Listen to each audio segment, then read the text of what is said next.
మొన్నటి వరకు రాష్ట్ర రాజకీయ రంగంలో వచ్చే అంశాలు అందరినీ ఆశ్చర్యంలోకి వేశాయి.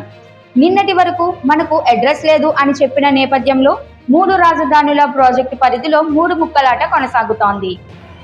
ఇప్పుడే నేను చూశాను, ఆస్మిత్ రెడ్డి చాలా మంచి పని చేశాడు.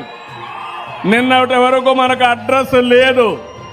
ఈరోజు గర్వంగా మీ రాజధాని ఏదంటే నా రాజధాని అమరావతి అని చెప్పి ధైర్యం మనకు వచ్చింది. మొన్నటి వరకు 3 రాజధానులు 3 ముక్కలాట.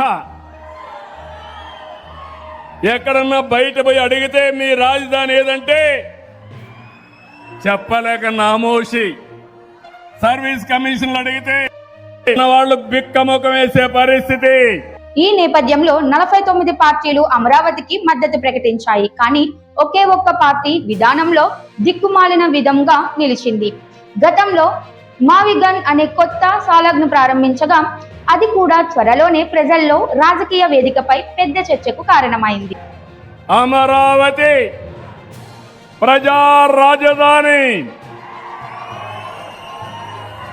మన పురాణాల్లో అమరావతి దేవతల రాజధాని. అలాంటి రాజధాని ఒకటే మీకు అందరికీ విజ్ఞప్తి చేస్తున్నా, తెలుగు ఆంధ్రప్రదేశ్ రాష్ట్రానికి ఒకే రాజధాని, అదే అమరావతి.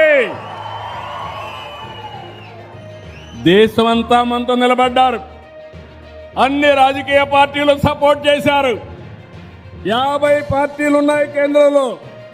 రాజకీయ విశ్లేషకుల అభిప్రాయం ప్రకారం కొన్ని విధానాలు, స్లోగన్లు మొదట పిచ్చిగా కనిపించినప్పటికీ అవి త్వరలో బాగా స్థిరమయ్యే అవకాశం ఉంది.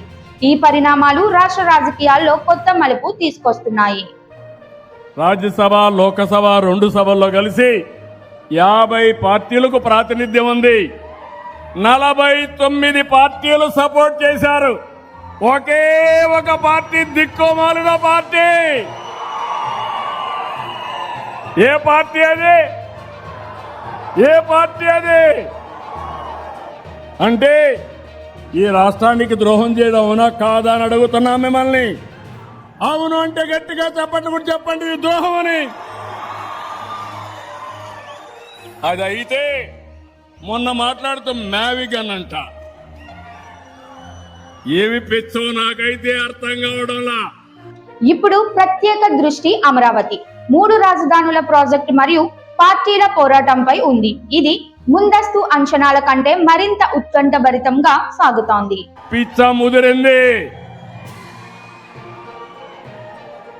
అంటే అమరావతి పేరు చెప్పలేకపోతే ఇంట్లో పడుకోవచ్చు, కానీ దేవతల రాజధాని ఎవడైనా ఆ పేరు 10 సార్లు చెప్తే మీకు కూడా పుణ్యం వస్తుంది.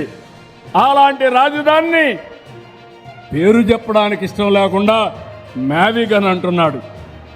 అదేంటో నాకు అర్థం కాదు. మీకు అర్థమైందా? మీకు మ్యావిగన్ కావాలని అడుగుతున్నా. వద్దు అంటే గట్టిగా చెప్పండి, కూడా చెప్పండి కరెక్ట్ కాదని.